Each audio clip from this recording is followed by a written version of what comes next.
brought to you by Haier.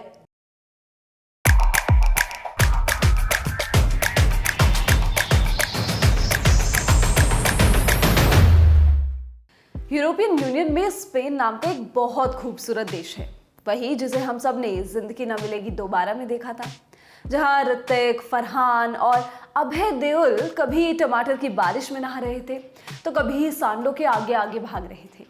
उस picture को देखने वालों को पता चला कि इस देश के टमाटर और सांड दोनों बहुत मशहूर हैं। और इस पिक्चर से बाहर बैठे इस वीडियो के राइटर की जुबानी सुनेंगे तो जान पाएंगे कि यहाँ फुटबॉल और एक टेनिस स्टार इन सांडोला टोमाटिना, ये टमाटर वाला फेस्टिवल इससे ज़्यादा फेमस है। और इस टेनिस स्टार का नाम है राफेल नडाल, जिन्होंने टेनिस को अलविदा कह दिया है।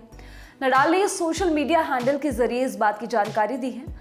नडाल ने सोशल मीडिया पोस्ट में बताया कि अगले महीने यानी कि नवंबर 2024 में होने वाले डेविस कप फाइनल्स उनका आखिरी टूर्नामेंट होगा। नडाल वही जिन्हें लोग प्यार से लाल बजरी का बादशाह कहते हैं। सबसे ज्यादा बार फ्रेंच ओपन की लाल बजरी पर झंडा गाड़ चुके नडाल टेनिस इतिहास के महानतम प्लेयर्स में से एक हैं। नडाल करीब 38 साल पहले स्पेनिश द्वीप मयोका के मनाकोर में जन्मे थे। कहते हैं कि अपने बेहतरीन टॉप स्पिन शॉट के लिए मशहूर नडाल को लाल बजरी यानी कि रेड सॉइल वाली क्ले कोर्ट पर सिर्फ नडाल ही हरा सकते हैं। ठीक स्पेनिश बुल की तरह ताकतवर नडाल लाल बजरी के बाली थे। जैसे किष्किंधा नरेश बाली के सामने आते ही दुश्मनों की शक्ति आधी हो जाती थी, ठीक वैसे ही क्ले कोर्ट पर नडाल के सामने विरोधियों का हाल होता था। लेकिन नडाल शुरू से ही ऐसे धाकड़ टेनिस स्टार नहीं थे, बल्कि करियर की शुरुआत में तो वो भी नेपो किड ही थे। उस दौर में राफेल को मिगुएल आंहेल नडाल के भतीजे के नाम से पहचाना जाता था। मिगुएल एक बेहतरीन फुटबॉलर रह चुके हैं। वो 11 साल तक स्पेनिश नेशनल फुटबॉल टीम का हिस्सा रहे थे। वहीं क्लब लेवल पर वो बार्सिलोना जैसी दिग्गज टीम के लिए खेल चुके हैं, जबकि उनके दूसरे अंकल टोनी नडाल टेनिस के दिग्गज थे और राफेल को लेकर ये दोनों आपस में भिड़े रहते थे। मिगुएल चाहते थे कि भतीजा फुटबॉलर बने, तो टोनी का मन था कि लड़का रैकेट उठा ले, और इसमें केस टोनी वाला मजबूत था, क्योंकि टोनी अपने टेनिस करियर में बहुत आगे नहीं जा पाए थे। इसलिए वो चाहते थे कि राफेल के जरिए अपनी कसक पूरी करें, और अंततः इस लड़ाई में जीत भी टोनी को ही मिली। महज 3 साल की उम्र में उन्होंने अपने भतीजे के हाथ में टेनिस रैकेट थमा दिया, और जब हाथ में रैकेट आ गया तो राफेल ने कहा, कौन अब मेहनत करे गेंद पर पैर लगाने को, सही तो मिल गया है रैकेट चलाने को। जब नडाल ने पहली बार रैकेट थामा उस समय चाचा टोनी मोनाको टेनिस क्लब के मैनेजर हुआ करते थे, और जब राफेल थोड़े और बड़े हुए तो चचा जान ने उन्हें अपनी शरण में ले लिया। लेकिन साथ ही हेडमास्टर नारायण शंकर की तरह परंपरा, प्रतिष्ठा और अनुशासन वाली चेतावनी भी दे डाली। चाचा टोनी ने कहा, अगर आपने कभी रैकेट फेंका या कोर्ट पर गुस्सा दिखाया तो मैं उसी समय से आपको कोचिंग देना बंद कर दूंगा। टोनी के मुताबिक अगर आप गुस्से में रैकेट को कोर्ट पर मारते हैं या तोड़ने की कोशिश करते हैं तो ये उनके प्रति अनादर है, जो पैसों की कमी के कारण रैकेट खरीद नहीं पाते। साथ ही टोनी नडाल ने उनसे कहा, जब आप एक टेनिस मैच हारते हैं तो ये सिर्फ और सिर्फ आपकी गलती है। कभी भी स्ट्रिंग्स, रैकेट, बॉल्स, कोर्ट या किसी भी चीज को दोष ना दें। जीत और हार खेल का हिस्सा है। टोनी नडाल अपने युवा भतीजे को अक्सर उबड़ खाबड़ कोर्ट पर पुरानी और खराब हो रही गेंद से ट्रेनिंग कराते थे।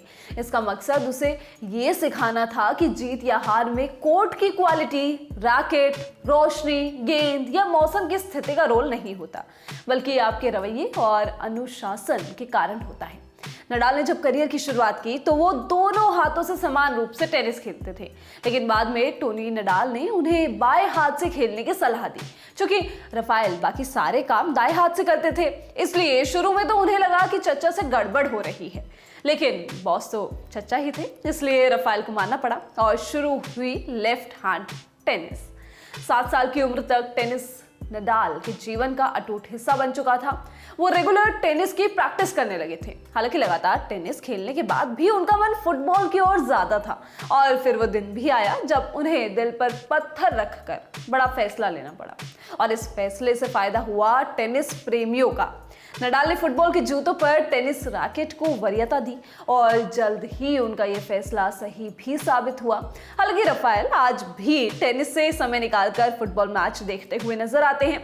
साल 2022 में पेरिस में हुए चैंपियंस लीग फाइनल में वो अपनी फेवरेट टीम रियल मैड्रिड को सपोर्ट करते भी नजर आए थे, जबकि इसके अगले ही दिन उन्हें फ्रेंच ओपन का मैच भी खेलना था। माना जाता है कि नडाल टोटके में काफी विश्वास करते हैं। अक्सर देखा जाता है कि नडाल कुर्सी के आगे 2 बोतलें रखते हैं। जैसे कोई क्रिकेटर दाया पैड पहले बांधता है, कोई जेब में लाल रुमाल रखता है, तो कोई किसी एक हाथ के ग्लव्स पहले पहनता है। वैसे ही नडाल अपनी बोतलें कुर्सी के आगे रखते हैं और इन बोतलों में एक में एनर्जी ड्रिंक तो दूसरे में पानी होता है।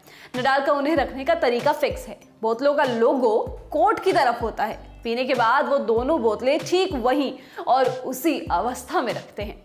इसका जिक्र उन्होंने अपनी ऑटोबायोग्राफी में भी किया है, जिसमें वो लिखते हैं, कुछ लोग इसे अंधविश्वास कहते हैं, पर ऐसा कुछ नहीं है। अगर ये अंधविश्वास होता तो मैं जीत या हार के लिए एक सी चीजें क्यों करता। हर चीज का एक तरीका होता है और मेरे लिए यही फिट बैठता है। साल 2005 में पहली बार फ्रेंच ओपन जीतने वाले नडाल के नाम अब रिकॉर्ड 14 फ्रेंच ओपन खिताब हैं। टोटल 22 ग्रैंड स्लैम्स हैं, कुल 92 एटीपी टाइटल्स। इतना ही नहीं, 209 हफ्तों तक वो दुनिया के नंबर 1 प्लेयर भी रहे। नडाल ने 23 साल के प्रोफेशनल करियर में लगभग वो सभी खिताब अपने नाम किए जो एक प्रोफेशनल टेनिस प्लेयर अपने नाम कर सकता है। अब फैंस उम्मीद करेंगे कि डेविस कप में शानदार खेल दिखाकर नडाल अपने बेहतरीन करियर का अंत करें। इस वीडियो में बस इतना ही। ये पूरी जानकारी आपके लिए इकट्ठी की थी रविराज ने। मैं हूं गरिमा। स्पोर्ट्स से जुड़ी खबरों के लिए आप लोग देखते रहिए ललन टॉप स्पोर्ट्स। शुक्रिया।